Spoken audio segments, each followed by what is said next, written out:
আজকে রান্না হয়েছে এই যে দেখো ঘ্যাটকল দিয়ে চিংড়ি মাছের মাথা দিয়ে বাটা। তাই জন্য রান্না করতে কী লাগছে দেখো, ঘ্যাটকলটাকে কেটে রেখেছি, আর 1 কোয়া রসুন নিয়েছি, 2টো শুকনো লঙ্কা, 3টে কাঁচা লঙ্কা, আর তো পেঁয়াজ একটা ছোট।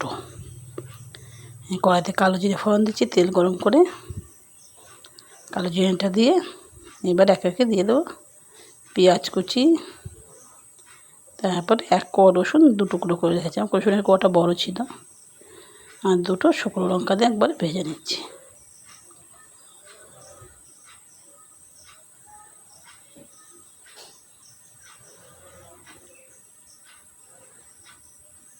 ভেজে নিচ্ছি।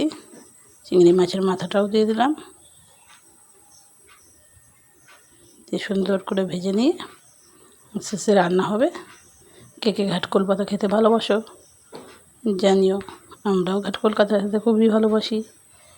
গলা চুল করে ঘাটকোল খেতে খুবই সুস্বাদু। দিয়ে দিয়েছি একে নুন, হলুদ আর একটু চিনি দেবো।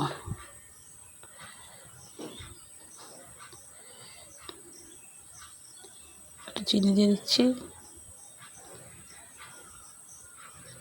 এই যে চিনি দিয়ে দিলাম, 3টে কাঁচা লঙ্কা। এবার পাতাগুলোও দিয়ে দেবো, দিয়ে সুন্দর করে ভেজে নেব।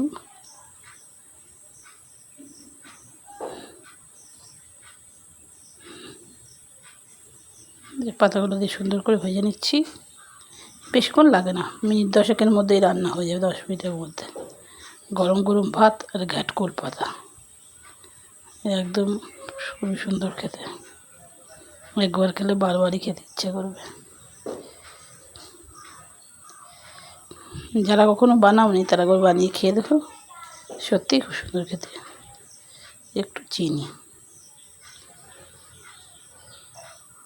এই চিনিটা দিয়ে দিলাম, দিয়ে সুন্দর করে নিয়ে নিচ্ছি।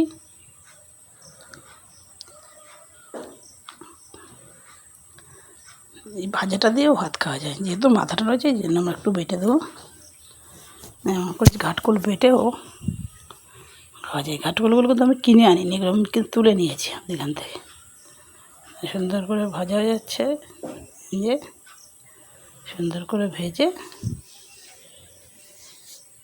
আর বেটে নেব।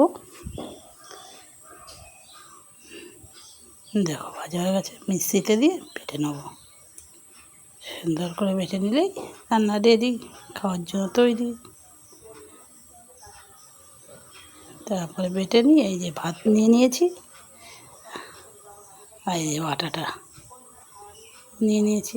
এবার ভাত মেখে সুন্দর করে এবার খেয়ে নাও। একদম দুর্দান্ত। ভিডিওটা এখানেই শেষ করছি। ভালো লাগলে একটা লাইক করে দেবে।